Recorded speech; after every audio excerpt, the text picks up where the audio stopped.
Finally, I'll talk about the 10 causes that decrease your rizq, your wealth, and your quality of life. And the ulama, the scholars, have summed them up into 10 of them. Number one, a person's rizq and sustenance is decreased and their quality of life is decreased if they are lazy dependent, like that boy who said, sustenance will come to me. Lazy dependent person will decrease your rizq and your quality of life. Number two, israf and tabdhir, which means extravagant spending, wasting, and mismanagement of resources. So if you have a lot of wealth and you are able to afford, more things, then go for it.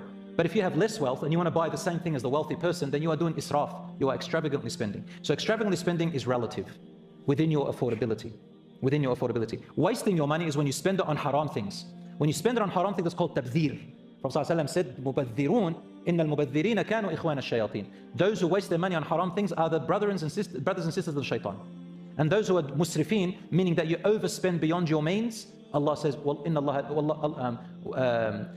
la yuhibbul musrifin." Allah does not like those who are extravagant spenders beyond their means. And the final ones of them are that decrease your sustenance is repeated sins and its accumulation. It has an effect on your sustenance, quality of life. Number four, ingratitude and ungratefulness, including thanking others instead of thanking Allah. Number five, stinginess. You're stingy on yourself, you're stingy on your family, you're stingy on others. What does stinginess mean?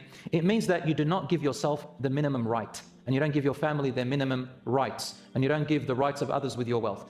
That means you are stingy. If you give more than their rights, then you are considered starting on the journey of being generous. So I know that some people, they might think that others are stingy because they didn't take them on a holiday, for example, or to a restaurant. It doesn't mean you're stingy. It means you're just trying to manage your wealth. But being stingy meaning that when you are stingy on food, on clothing, on shelter, on livelihood, the minimum requirements of a person to live. Number six is relying on superstitious and delusional beliefs. These decrease your wealth. People like that go mentally crazy. They rely on superstitions, delusional beliefs, omens and signs to increase their wealth and their quality of life. Number seven, abandoning zakah. Zakah purifies your wealth, and that's when you work something and some haram wealth comes into your wealth, let's say a small percentage of it and you couldn't avoid it, zakah purifies your wealth. Otherwise, your wealth is not blessed and there is no barakah. Number eight, abandoning your obligations, the fara'id, which Allah subhanahu wa ta'ala said to do, that decreases sustenance and quality of life. Number nine, carelessly earning forbidden income. You don't care where it comes from. There are people who can't avoid it. Allah's not talking about them. He's talking about those who don't care. I don't care if I get it from haram.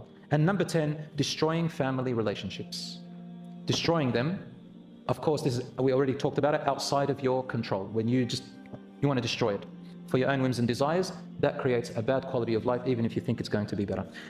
Last things I want to share with you, my brothers and sisters, is a few du'as, a few dhikrs that you can do, inshallah, that the our Sharia has taught us, the Prophet ﷺ taught us. It's also in the Quran. So one of the du'as that the Prophet ﷺ taught us to increase sustenance and quality of life is the following. I just chose the shortest ones. Allahumma inni as'aluka ilman nafi'an wa rizqan tayyiban wa amalan mutaqabbala. Oh Allah, I ask you for knowledge that is of benefit, a good provision, and deeds that will be accepted. And you should recite this dua upon waking up in the morning.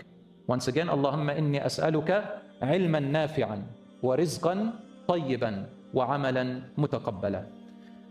The second one is a dua of Yunus alayhi salam to take you out of any difficulty. Subhanaka Allahumma inni kuntu min al-zalimin. Or Subhanaka inni kuntu min al-zalimin. Oh Allah, you are so perfect, I am not. I have oppressed and wronged myself. Saying this dua will take you out of every hardship. The Prophet ﷺ said so. Another dua that you can say and dhikr is this. Allahumma inni a'udhu bika min al-faqri wal-qillati wal-dhilla. Oh Allah, I seek refuge in you from poverty and from